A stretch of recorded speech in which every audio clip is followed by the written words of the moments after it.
जहां पूरी दुनिया जाने की कोशिश कर रही है वो है चांद। एक के बाद एक, अमेरिका हो या रूस, चीन हो या फिर आप भारत देश चांद पर जाना चाहता है। लेकिन आपने कभी सोचा है कि आखिर चंद्रमा की दुनिया कैसी है? चांद पर मिट्टी है या पत्थर, समुद्र है या नदियां पहाड़ है या रेत के मैदान, पानी है या कुछ और? चांद की धरती पर एलियन है या इंसान? तो चलिए दोस्तों, अगले कुछ देर में ले चलते हैं आपको चांद की सैर पर। तो चलिए शुरू करते हैं अपने चांद के सफर को। धरती से चांद की दूरी लगभग 3,84,400 किलोमीटर है। पृथ्वी से चांद तक पहुंचने में सबसे कम समय 4 दिन अमेरिका को लगा है।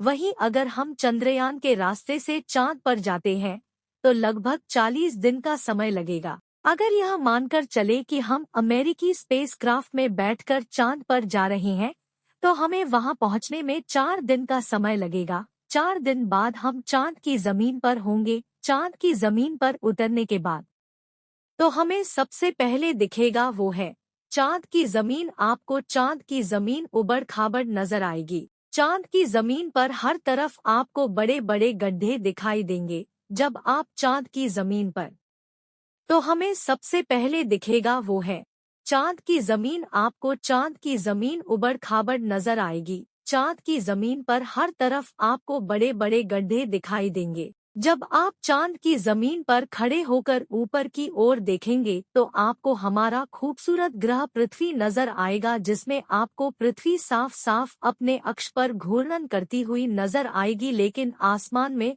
हमेशा उसकी स्थिरता बनाए रखेगी। अर्थात चांद पर खड़े होकर पृथ्वी को कई वर्षों से अगर हम निहारते रहे तो वह अपनी जगह से टस से मस नहीं होगी। चांद का गुरुत्वाकर्षण पृथ्वी के मुकाबले 6 गुना कम है, यानी चांद की जमीन पर जाने के बाद हमारा वजन 6 गुना कम हो जाएगा। यदि पृथ्वी पर आपका वजन 60 किलो है तो चांद की सरफेस पर आपका वजन केवल 10 किलो ही रह जाएगा। यानी चांद की जमीन पर उतरने के बाद आप अपने आप को काफी हल्का महसूस कर रहे होंगे। आप इधर उधर आसानी से उछल पाएंगे। इसी कारण नील आर्मस्ट्रांग जब चांद पर चल रहे थे तब उछल उछल कर चल रहे थे, क्योंकि दोस्तों चांद पर पृथ्वी की तरह चल पाना संभव नहीं है। चांद की सतह पर नील आर्मस्ट्रांग और उनके साथियों के कदमों के निशान आज भी मौजूद है, क्योंकि वहां पर हवा न होने की वजह से वह निशान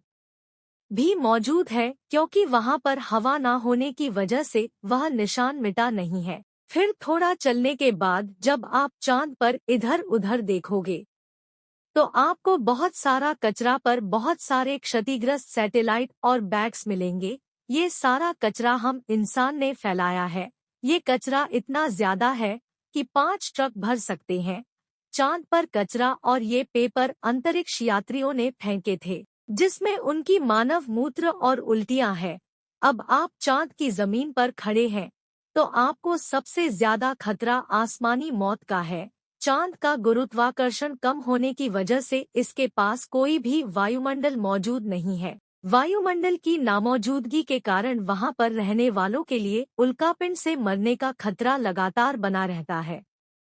यानी आप चांद पर खड़े हैं और पता नहीं कब एक बड़ा पत्थर आसमान से गिरकर आएगा और आपकी मौत वहीं पर हो जाएगी। यही वजह है पृथ्वी से देखने पर जो चांद पर काले धब्बे दिखाई देते हैं, असल में वे धब्बे नहीं, गड्ढे हैं, जहां पर सूर्य की रोशनी नहीं पहुंच पाने की वजह से वो धब्बे नजर आते हैं। सूर्य के बाद आसमान में सबसे ज्यादा चमकने वाली अगर कोई चीज है चंद्रमा। जब हम पृथ्वी से आसमान की तरफ देखते हैं तो हमें नीला दिखाई देता है, लेकिन जब चांद से आसमान की तरफ देखेंगे तो हमें नीला नहीं बल्कि काला दिखाई देगा।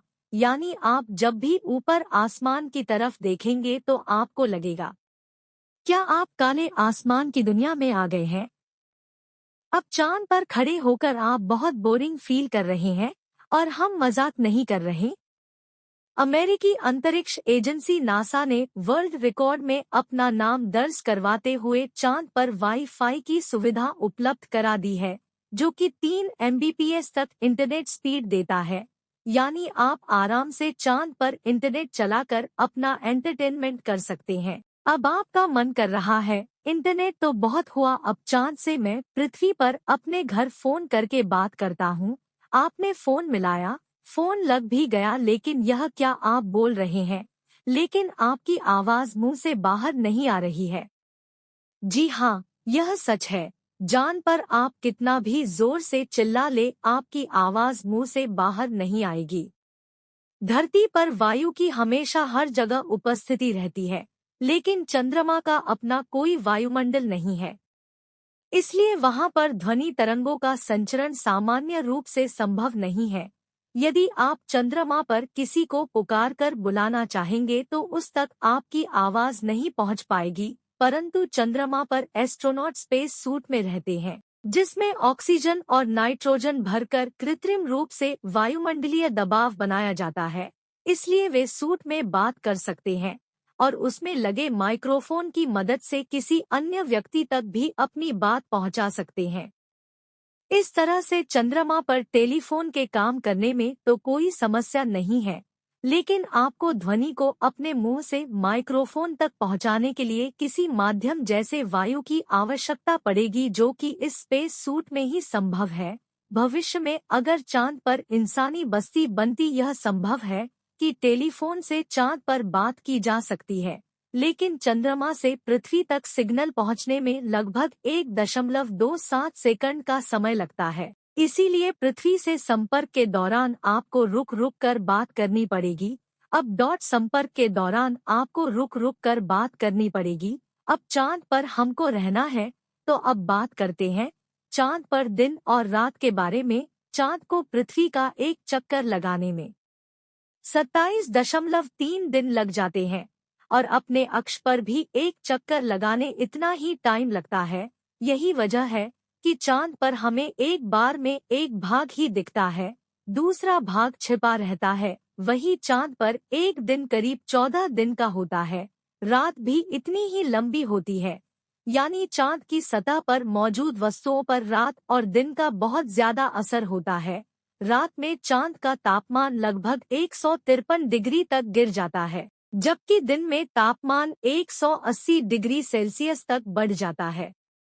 फिर चांद के अलग अलग हिस्सों की स्थितियां भी अलग अलग होती है। माना जाता है कि चांद का साउथ पोल ज्यादा ठंडा होता है। रात तो वहां पर इतनी ठंडी होती है कि पृथ्वी का कोई भी मनुष्य शायद ही उन हालात में रह पाए। बस्तियां बसाने की कल्पना तो दूर की बात है। अगर वैज्ञानिकों की माने तो चांद के साउथ पोल पर दिन में भी तापमान ज्यादा गर्म नहीं होता है, लेकिन रात बहुत ही ठंडी होती है। समय गुजरने के साथ ही यह गिरता है और बर्फ जमने लगती है, जो कि इस क्षेत्र में रहने की स्थितियों को और भी भयानक बना देती है। इन्हीं भयानक स्थितियों